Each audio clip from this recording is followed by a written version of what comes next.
नमस्कार दोस्तों, स्वागत है आपका आपके अपने यूट्यूब चैनल पर। तो जैसे कि आप लोग स्क्रीन पर देख पा रहे हैं, आज की हमारी वीडियो एसएससी स्टेनोग्राफर 2025 के लिए होने वाली है। जो भी स्टूडेंट 2025 एग्ज़ाम के लिए तैयारी कर रहे हैं, तो सीबीटी में किस तरीके से उनको तैयारी करनी चाहिए जिसमें ज़्यादा से ज़्यादा वो स्कोर कर सकें, क्योंकि आफ्टर ऑल जो आपका सिलेक्शन होता है वो सीबीटी के मार्क्स पर ही होता है। उसी के बेसिस पर आपको डिपार्टमेंट्स या मिनिस्ट्रीज़ अलॉट की जाएँगी, क्योंकि शॉर्टन का टेस्ट जो है वो क्वालिफाइंग नेचर का होता है आपका। ठीक है? तो इस वीडियो में हम आपको बताने वाले हैं एक प्रॉपर टाइम टेबल कि किस तरीके से आपको अपने दिन के स्लॉट्स को डिवाइड करना है, जिससे आपकी सभी सब्जेक्ट्स के ऊपर प्रॉपर ध्यान दे सकें और सभी सब्जेक्ट्स जो हैं आपके इक्वली तैयार हो सकें, क्योंकि मेन सीबीटी एग्जाम में अच्छा स्कोर करने के लिए आपके तीनों सब्जेक्ट स्ट्रांग होने बहुत जरूरी हैं।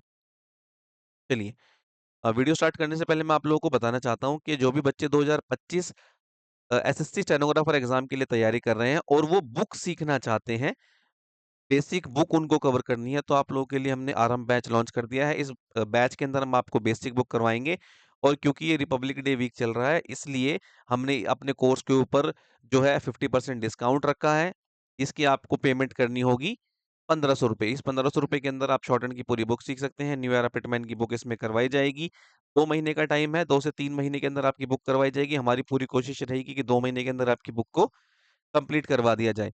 सो दैट कि जितनी जल्दी आप बुक को कंप्लीट करेंगे तो आपको ज़्यादा टाइम मिलेगा स्पीड बिल्डिंग के लिए। और जब आप 2021 के लिए सीबीटी देने जाएँ, तो आपके सीबीटी में 5150 प्लस स्कोर प्लस 100 वर्ड्स पर मिनट की स्पीड आप लेकर जाएँ, ताकि आपके सिलेक्शन के जो है चांसेस ज़्यादा से ज़्यादा रहें।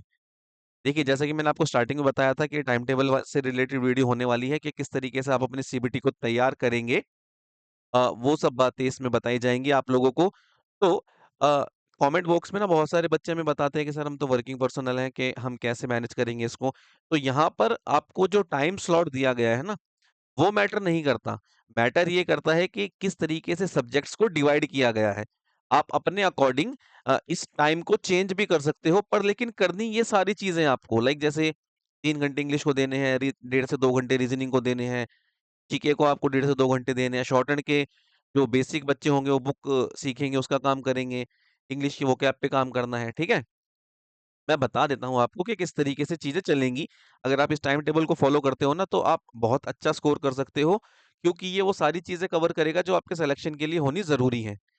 फॉर एग्ज़ाम्पल चलिए अब समझते हैं इस टाइम टेबल को कि आप कैसे इसको आपको फ़ॉलो करना है। देखिए, इसके लिए हमने स्लॉट रखा है 8 से 10। आप अपने अकॉर्डिंग इसको एडजस्ट कर सकते हैं, पर लेकिन टाइम जो है, आपको दिन के 3 घंटे देने होंगे इंग्लिश लैंग्वेज को, क्योंकि आपकी 100 नंबर की इंग्लिश रहती है उसमें, ठीक है? 100 नंबर की इंग्लिश रहेगी, तो स्टार्टिंग से आपको इसको फ़ॉलो करना है। 3 घंटे आपको इंग्लिश लैंग्वेज को देने हैं। और एक बात और मैं आप लोगों को बताना चाहता हूँ, बहुत सारे बच्चे बोलते हैं कि सर आप अपना गाइडेंस बैच लेकर आइए। गाइडेंस बैच के लिए देखो बच्चों, मैं आपको बता देता हूँ कि गाइडेंस जो है ना, वो पैसे लेकर नहीं दी जाती। एक अभी आप सभी स्टूडेंट्स हैं, आपको बहुत जेन्युइन नीड है कि एक ओरिजिनल एक जेन्युइन मेंटर जेन्युइन आपको गाइडेंस प्रोवाइड करा सके जो। इसके लिए मैं आप लोगों को फ्री गाइडेंस प्रोवाइड करवाऊँगा एसएससी सीबीटी 2025 के लिए, और प्लस शॉर्टहैंड आप कैसे तैयार करेंगे अब 2025 एग्ज़ाम के उसके लिए, ठीक है? उसके लिए मैं टाइम-टाइम पर यूट्यूब पर वीडियो लेकर आता रहूँगा, आप उसको फ़ॉलो कर सकते हैं, जिसमें आपको वीकली टारगेट या 2 दिन के, 3 दिन के टारगेट्स मिल जाएँगे। उसमें हम आपको ये बताएँगे कि किस तरीके से आपको अपनी इंग्लिश को तैयार करना है, किस तरीके से आपको रीज़निंग को तैयार करना है, आपको सोर्स बताया जाएगा उसमें, ठीक है? लेक्चर्स बताए जाएँगे आपको उसमें, कहाँ से आप फ़ॉलो कर सकते हैं, बुक्स बताई जाएगी और प्रैक्टिस किस तरीके से करनी है, ये सारी चीज़ें बताई जाएँगी। तो आप वीडियो को ज़्यादा से ज़्यादा लाइक एंड शेयर करिए, ठीक है? ताकि ज़्यादा से ज़्यादा बच्चों तक ये वीडियो पहुँच सके जो 2025 सीबीटी के लिए तैयार कर रहे हैं, या फिर शॉर्टेड 2025 के लिए अपनी तैयार करना चाहते हैं। तो चलिए हम टाइम टेबल पर आते हैं वापस। तो सबसे पहले आपको 3 घंटे इंग्लिश पे देने हैं, और जो बच्चे स्टार्टिंग से बिल्कुल स्टार्ट कर रहे हैं, तो वो तो बिल्कुल स्टार्टिंग से आप स्टार्ट करिए, ठीक है? 3 घंटे दीजिए, आप अपने बेसिक जो है वो कवर करिए अच्छे से, ठीक? 3 घंटे आपको इंग्लिश को देने हैं, क्यों? क्योंकि 100 नंबर की आपकी इंग्लिश आती है। देन फिर आपका एक रीज़निंग का स्लॉट रखिएगा अपनी तैयारी के दौरान, ठीक है? तैयारी के दौरान एक रीज़निंग का स्लॉट रखिएगा, जिसमें डेढ़ से 2 घंटे का टाइम आप रीज़निंग को देंगे। रीज़निंग कैसे तैयार करनी है आपको, देखिए चलिए इंग्लिश बता देता हूँ पहले ना। ये जो 3 घंटे आपने इंग्लिश के रखे हैं ना, तो मान लीजिए 2 घंटे का आपका लेक्चर आपने कोई अटेंड किया, ठीक है? 2 घंटे का आपने लेक्चर अटेंड किया। लेक्चर अटेंड करने के बाद जो आपका 1 घंटा बचेगा ना, इस 1 घंटे में आपको क्या करने हैं? नोट्स बनाने हैं अपने। कैसे? डिटेल्ड नोट्स, ठीक है? डिटेल्ड एकदम नोट्स बनाने हैं ताकि इसको मल्टीपल टाइम आप रिवाइज़ कर सकें एग्ज़ाम से पहले। ओके? समझ रहे हो ना सभी? ये 3 घंटे का स्लॉट इस तरीके से यूज़ करना है आपको। 2 घंटे आपकी क्लास हुई मान लीजिए, 1 घंटा आपने नोट्स बना लिया या फिर क्लास लेते-लेते साथ ही साथ आपने नोट्स बना लिए और फिर उसके बाद आपको रिवाइज़ कर लेना है। अगर आप 2 घंटे के अंदर ही नोट्स बना लेते हैं, तो फिर आपको रिवाइज़ कर लेना है नोट्स बना के। ओके? सेम चीज़ आपको रीज़निंग में करनी है। देखिए यहाँ पे 1.5 घंटे का स्लॉट दिया गया है रीज़निंग का। आप रीज़निंग के कोई भी एक किसी चैप्टर की वीडियो देखेंगे ना, तो जो ट्रिक समझने का टाइम होता है 20 से 25 मिनट या मान लीजिए 30 मिनट चलिए 30 मिनट के अंदर आपको समझ आ गई। चलो थोड़ा-सा और बढ़ा लेते हैं इसको। आधे से 1 घंटे के अंदर आपने कोई कॉन्सेप्ट समझा रीज़निंग का, ठीक है? अब आपके पास जो 30 मिनट स्पेयर बचेंगे, उस 30 मिनट के लिए आप क्या करेंगे? उसकी प्रैक्टिस करेंगे। प्रैक्टिस कहाँ से करेंगे? प्रैक्टिस करेंगे आप पीवाईक्यू से, ठीक है? सेम चीज़ आपको इंग्लिश में करनी है। आपने कोई चैप्टर समझा, नोट्स बनाए, नोट्स को पढ़ा, उसके बाद आप उसकी प्रैक्टिस करने चले गए। चैप्टर वाइज़ टेस्ट देने हैं आपको, जिससे आपको ये पता चलेगा कि आपने ये जो चैप्टर तैयार किया था और आज जो आपने नोट्स बनाए हैं, ये कितने एफिशिएंट हैं उसके लिए। क्योंकि जब टेस्ट दोगे तो गलतियाँ निकल कर आएँगी, गलतियाँ निकल कर आएँगी तो पता चलेगा कि क्या-क्या अभी छूट गया है इस चैप्टर में कंप्लीट करने के लिए या फिर मुझे अपने नोट्स में ऐड करना है जो, ठीक है? उसके बाद आ जाइए ये रीज़निंग के लिए समझ गए, इंग्लिश के लिए बता दी मैंने आपको इंग्लिश सेम चीज़ रीज़निंग के लिए करनी है, कॉन्सेप्ट समझा, प्रैक्टिस करी, कम से कम एक जो आप चैप्टर समझेंगे या टॉपिक समझेंगे ना, उसके कम से कम आपको 200 से 300 क्वेश्चन की प्रैक्टिस करनी होती है। प्रैक्टिस कहाँ से करेंगे आप? पिनाकल पीवाईक्यूज़ ले सकते हैं या फिर किरण की बुक ले सकते हो आप। यहाँ पे आपको प्रैक्टिस के लिए बहुत सारे क्वेश्चंस मिल जाएँगे और ऑनलाइन करना चाहें तो आप ऑनलाइन भी सेक्शनल तो टेस्ट मिल ही जाते हैं, है ना? इस तरीके से आप अपनी रीज़निंग का जो है कोर्स को पूरा करेंगे। ओके, उसके बाद आ जाती है जीके की बारी। जीके में देखिए आपको 1 घंटा दिया गया है लेक्चर अटेंड करने के लिए, देन फिर आधा घंटा है आपका नोट्स बनाना और उसको रिवाइज़ करना। ये डेली बेसिस पर करना है आपको Monday to Friday. Monday to Friday daily basis पर रहेंगे और वीकली क्या करना है? वीकली आपको जितने आपके चैप्टर कंप्लीट हो जाएँगे, उन सभी चैप्टर के टेस्ट देने हैं। सभी चैप्टर के टेस्ट देने हैं और क्या करना है? सभी स्टूडेंट अभी से अपनी एक वीकली रिपोर्ट तैयार करेंगे। उस वीकली रिपोर्ट को आप हमें सबमिट करवाएँगे जब आगे वीडियोज़ आएँगी ना गाइडेंस बैच की, 2025 का जो मैंने आपको बताया उसके लिए हम यूट्यूब पर ही गाइडेंस बैच जो चलाएँगे, उसके लिए जो वीडियोज़ आएँगी, उसमें आप लोगों को सबमिट करवानी हुआ करेगी आपकी वीकली रिपोर्ट्स, ठीक है? आज तो मैं आपको टाइम टेबल बता रहा हूँ कि इस तरीके से अपने टाइम को डिवाइड करना है आपको। आने वाली वीडियोज़ में ये बताऊँगा कि कौन-कौन से चैप्टर्स पढ़ने हैं आपको, ठीक है? सब कुछ बताया जाएगा, बिल्कुल चिंता मत करिए कि पर्टिकुलर ये चैप्टर पढ़ना है आपको आज। 2 घंटे इसको देने हैं, रीज़निंग का ये टॉपिक पढ़िए, इंग्लिश का ये टॉपिक पढ़िए, जीएस में यहाँ से पढ़िए, सारी चीज़ें बहुत डिटेल में बताई जाएँगी आपको, बिल्कुल भी चिंता मत करिए आप। हम चाहते हैं कि एसएससी 2025 में जो भी बच्चा स्टेनोग्राफर बनना चाहता है, वो अपनी जर्नी को कंप्लीट करे और सिलेक्शन के साथ 2025 के ईयर को एंड करे। देखिए नेक्स्ट देखिए, अभी जीएस का हो गया, जीएस का आपने टॉपिक समझा, नोट्स बनाए और उसको आपने रिवाइज़ किया, ठीक है? उसके बाद आ जाती है शॉर्ट हैंड की बारी। अब यहाँ पे शॉर्ट हैंड में ना 2 चीज़ें होती हैं देखो, ये जो शॉर्ट हैंड का यहाँ पे हमने स्लॉट रखा है, शॉर्ट हैंड में 2 चीज़ें होंगी। एक तो होंगे वो बच्चे जो बुक सीख रहे होंगे अभी, ठीक है? दूसरे बच्चे होंगे जो स्पीड बिल्डिंग कर रहे होंगे, ठीक? तो दोनों के लिए यहाँ पर ये जो स्लॉट रखा गया है ना 1.5 घंटे का, ये सफिशिएंट है। जो बुक सीख रहे हैं वो भी अपना होमवर्क इसमें कर सकते हैं, ठीक है? और जो स्पीड पर हैं, उनका भी होमवर्क अभी तो आप शॉर्ट हैंड को इतना ही टाइम दीजिए कि 1.5 घंटे में आपका काम हो जाए। ठीक है? शॉर्ट हैंड के लिए जो बुक सीख रहे हैं बच्चे 1.5 घंटे में आपका काम हो जाएगा। अभी आपको इतना ही काम दिया जाएगा। जो मैंने बैच आपको बताया था ना कि 50% डिस्काउंट चल रहा है जिसपे रिपब्लिक डे वीक करके, इस बैच में आप एनरोल करके अपनी शॉर्ट हैंड की बुक को जल्दी से जल्दी कंप्लीट करिए और अपनी जो है जर्नी को आगे बढ़ाइए। चलिए, आगे चलते हैं शॉर्ट हैंड का आपका स्लॉट हुआ, ये यहाँ से ये कवर हो गया। उसके बाद इंग्लिश में क्या गलती करते हैं ना बच्चे जो हम ग्रामेटिकल पोर्शन और बाकी चीज़ें करते हैं, उसी के साथ वोकैब को भी ऐड कर देते हैं। यहाँ पर आपको क्या करना है, वोकैब को अलग से टाइम देना है, ठीक है? 1 घंटा आपको वोकैब के लिए निकालना है डेली बेसिस पर। डेली बेसिस पर 1 घंटा निकालिए वोकैब के लिए ताकि आप आपका ये वोकैब सेक्शन स्ट्रांग हो सके। मतलब ऐसा टारगेट बना सकते हो आपके आपने 50 सिनोनिम्स या 30 सिनोनिम एक दिन के रखे और आपने उनको रिवाइज करना स्टार्ट किया।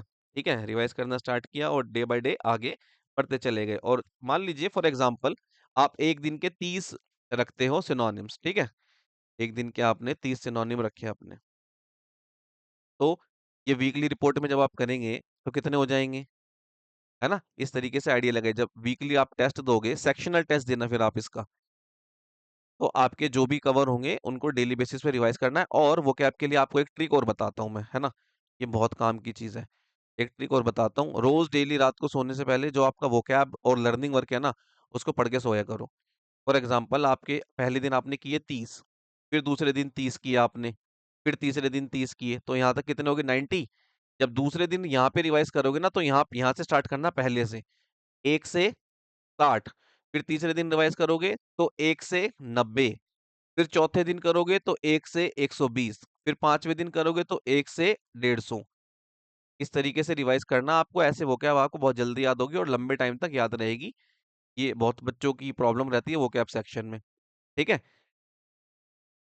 इस तरीके से आपका वोकैब सेक्शन कंप्लीट हो गया। अब आखिरी स्लॉट बचता है आपका शॉर्ट हैंड की क्लास का। यहाँ पे जो बच्चे बुक सीख रहे हैं वो अपना होमवर्क चेक करवाएंगे और अपनी क्लास लेंगे, बुक को कंप्लीट करेंगे। और जो बच्चे स्पीड बिल्डिंग कर रहे हैं वो अपनी स्पीड बिल्डिंग को आगे बढ़ाएंगे अपनी स्पीड बिल्डिंग की क्लास लेके।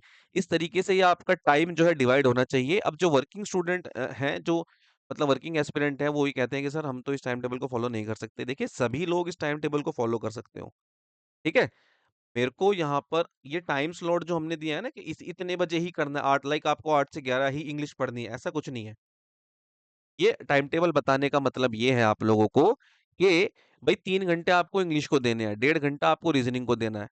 अच्छा सर ठीक है, 3 घंटे इंग्लिश को देना है, किस तरीके से देना है? 3 घंटे इंग्लिश को, 2 घंटे का आपका लेक्चर हुआ, 1 घंटे में आपने नोट्स बनाए, आधा घंटा लगेगा नोट्स बनाने में और आधा घंटा आपने उन नोट्स को रिवाइज किया। इस तरीके से ये 3 घंटे डिवाइड है। ठीक है, फिर अब रीजनिंग की बारी आ जाती है। 1 घंटे में आपने कोई चैप्टर समझा, क्योंकि ज्यादा ही टाइम है, 40-45 मिनट में समझ जाते हैं कोई भी ट्रिक तो। उसके बाद आपने ज्यादा से ज्यादा प्रैक्टिस करनी है इस 1.5 घंटे में। यहाँ से आपकी रीजनिंग कवर हो गई। उसके बाद फिर जीके की बारी आ जाती है। जीके का आपने कॉन्सेप्ट समझा, वीडियो के साथ साथ ही आजकल तो नोट्स बना लेते हैं बच्चे ना, नोट्स बना लिया आपने और फिर उन नोट्स को रिवाइज करना आधे घंटे के लिए। इस तरीके से आपकी जीके हो गई डेली बेसिस पे। फिर आ जाती है आपकी शॉर्ट हैंड की बारी, कभी शॉर्ट हैंड पढ़ेंगे आप। शॉर्ट हैंड पढ़ने के बाद आपने शॉर्ट हैंड का होमवर्क किया। देन फिर आ जाती है आपकी इंग्लिश। 1 घंटा आपको जो है वो आपकी वो कैप को देना है। करना कैसे है ये मैंने बता दिया आपको। टारगेट बनाइए, एक दिन में 20 इडियम याद करने हैं, 20 सिनोनिम, 20 एंटोनिम्स या फिर 30-50, आपकी जैसे ही आपको सूट करे। ठीक है, इस तरीके से आपको अपना टाइम टेबल लेके चलना है आगे।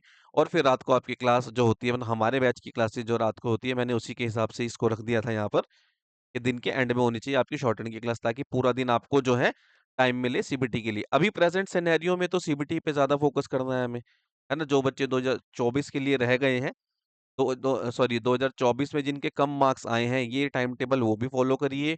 और जो 2025 के लिए तैयारी कर रहे हैं, 24 में जिनके मार्क्स कम रह गए हैं और वो 25 के लिए तैयारी कर रहे हैं ना, उनको ये फॉलो करना चाहिए। बहुत जरूरी है आप लोगों के लिए, अच्छा काम करेगा। और जो 2025 के लिए फ्रेशर्स हैं, वो तो इसको फॉलो करेंगे ही, है ना?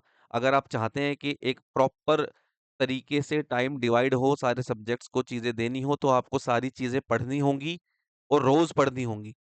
डेली बेसिस पर पढ़िए ताकि आपकी सारी चीजें एक साथ कवर हो सकें। और एक बात और मैं आप लोगों को बता देता हूँ, तैयारी करते टाइम एक गोल्डन रूल ये होता है तैयारी का कि आपको ना आपके वीक पॉइंट्स ढूंढने होते हैं। लाइक आपका तीनों में से कौन सा सब्जेक्ट ज्यादा वीक है।